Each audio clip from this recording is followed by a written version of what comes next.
UP के सीतापुर से इस वक्त की बड़ी खबर। सीतापुर जिला कारागार में सपा नेता से मुलाकात करने पहुंचे नगीना सांसद चंद्रशेखर उर्फ रावण। 1 घंटे चली दोनों नेताओं की मुलाकात। जी आपको बता दें, यूपी के सीतापुर जिला कारागार सपा के कद्दावर नेता आजम खां से नगीना सांसद चंद्रशेखर उर्फ रावण मिलने पहुंचे। करीब 1 घंटे की मुलाकात के बाद सांसद चंद्रशेखर उर्फ रावण ने बताया, हमने कई बार आजम खान से मुलाकात करने का प्रयास किया, लेकिन बीमार होने के कारण उनकी मुलाकात नहीं हो सकती थी। आज मुलाकात हुई। अगर यही मुलाकात चुनाव से पहले हो जाती तो चुनाव के परिणाम कुछ और होते। हम लोगों ने जेल का खाना भी खाया है, बीमार है, उनकी आंखों में इन्फेक्शन हुआ है, उनकी तकलीफ हमने देखी है। मुझे आज भी याद है जब हमारे ऊपर गोली चली तो वे परिवार सहित हमसे मिलने आए। नगीना सांसद आजम खान से मुलाकात से कहीं ना कहीं ये कयास लगाए जा रहे हैं कि मुस्लिम वोट बैंक साधने का ये एक बड़ा प्रयास किया जा रहा है।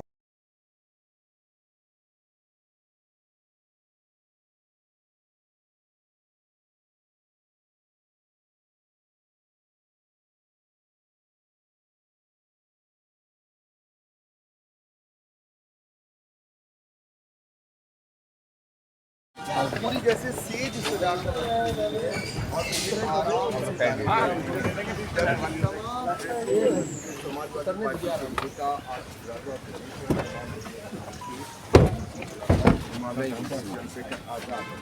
जानना चाहते हुए इस समय जिला कारागार में विदाई करने के लिए जिला कारागार और सुबह के करीब 10:10 जावेद भाई कहाँ हैं? हाँ जी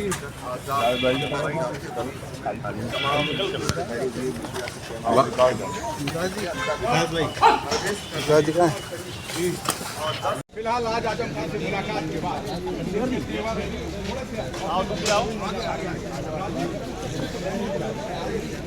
मजबूत रिश्ता है, वैचारिक, व्यवहारिक, पारिवारिक। क्योंकि मेरे आज भी याद है जब मेरे ऊपर गोली चली तो वो बीमार होते हुए पूरे परिवार सहित आए और कई घंटे मेरे पास रुके, मेरे दुख तकलीफ को अपनी दुख तकलीफ मान के, और मेरा साथ दिया उस समय। और समय समय पे अपनी पार्टी में भी अपने नेताओं से भी उन्होंने मेरे लिए लड़ाई लड़ी। तो एक अच्छा साथी होने के नाते मैं अपनी जिम्मेदारी अदा करने और उनके हाल जानने, जो कि बहुत ख़राब है तबीयत के तौर पे भी, और जेल, आप समझ, जेल कोई अच्छी जगह तो नहीं होती। इस समय क्या हालातों के बारे में क्या बताया? वो बीमार हैं, उनकी आंखों में इन्फेक्शन हुए हैं। मैंने उनकी हालात देखी, मुझे बड़ी तकलीफ हुई, भावुकता भी थी मेरे अंदर।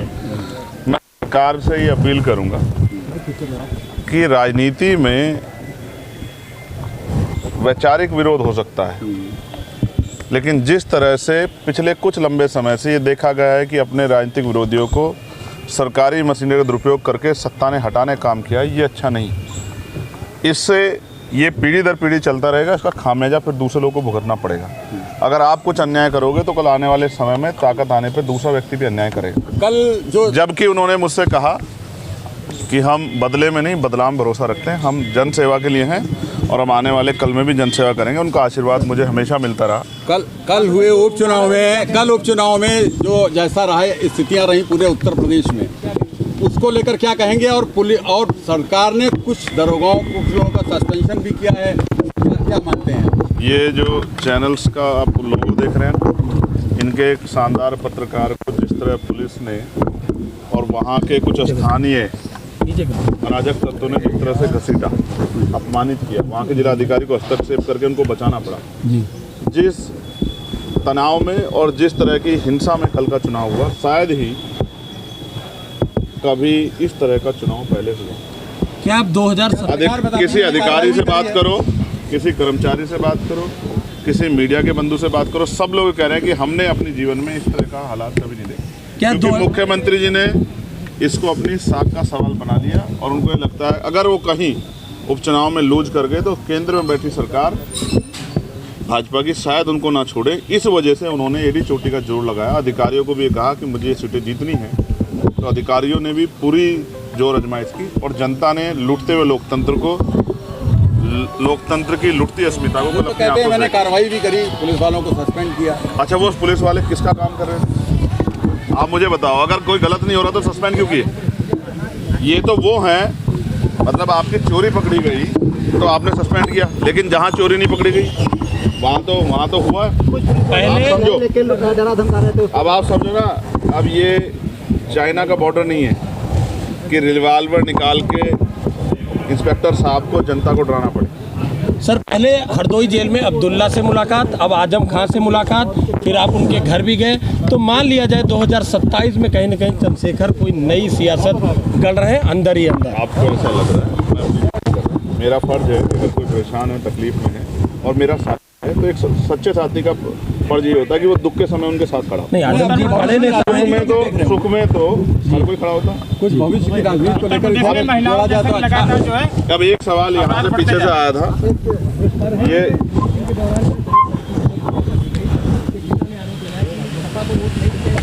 झूठ बोलना अपराध होता है।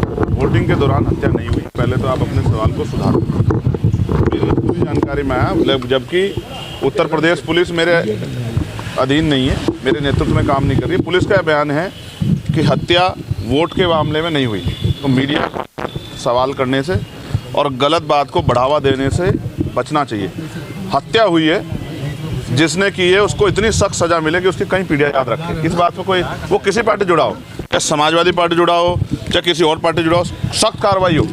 अगर मैं कह रहा हूँ पुलिस का ही बयान है कि इसमें वोट का कोई इशू नहीं, अगर वोट के आधार पर भी हुई तो लोकतंत्र की हत्या है, तो उस पर 4 गुना। क्योंकि अगर बहुजन समाज के आदमी, बहुजन समाज के लोगों पे, यानी कि खुद कमज़ोर आदमी कमज़ोरों पे अगर अन्याय अत्याचार करता है, सामंतशाही जैसी व्यवस्था लागू करता है, तो फिर उसको तो दुना उसको सजा मिलनी चाहिए, उस पर एक धारा फालतू लगनी चाहिए। क्या नई रणनीति है आपकी राजनीति को लेकर कोई अच्छे अपने विचार दिए?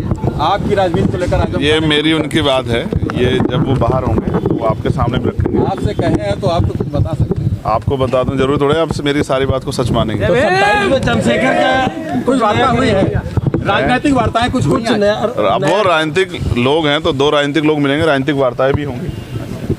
अब आप समझिए ना, मैं ये भी देखने गया था कि वो किस हालात। मैंने जेल का खाना भी खाया। कैसा लगा?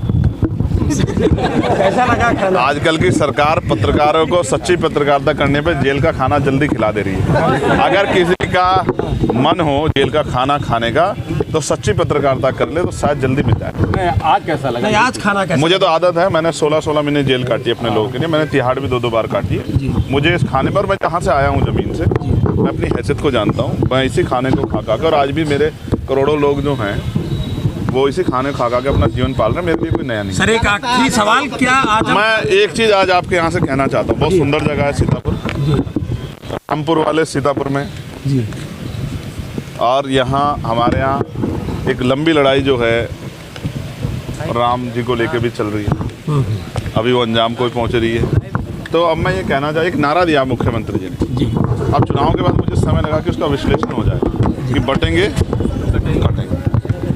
तो मैं आज आपके यहाँ से कहना चाहता हूँ, सीतापुर में ये नारा उन्होंने बहुत अच्छा दिया, मैं उनको बधाई देता हूँ। और मैं इसलिए बधाई देता हूँ कि उन्होंने एक बहुत, क्योंकि जब कोई बात कहता है तो उसके हर सिक्के के 2 पहलू होते हैं जी। मैं ये मानता हूँ कि यहाँ से हमारे लोग सीख लेनी चाहिए कि 6743 जातियों में बटे दलित, पिछड़े वर्ग के लोग, आदिवासी लोग, अल्पसंख्यक लोग अगर बटेंगे तो समय समय पे सारे कटेंगे, इनके अधिकार भी छिन जाएंगे। जैसे आज गोरखपुर से शुरुआत हो रही है, विज्ञापन निकला है कि पटवारी, कानूगो, तहसीलदार, ये सारी भर्तियां जो है आउटसोर्सिंग पे होंगी। आप समझो ना किस तरह युवाओं के भविष्य का कत्ल किया जा रहा है, किस तरह संवैधानिक संस्थाओं के साथ खिलवाड़ किया जा रहा है। और जब ये आउटसोर्सिंग पे होंगी तो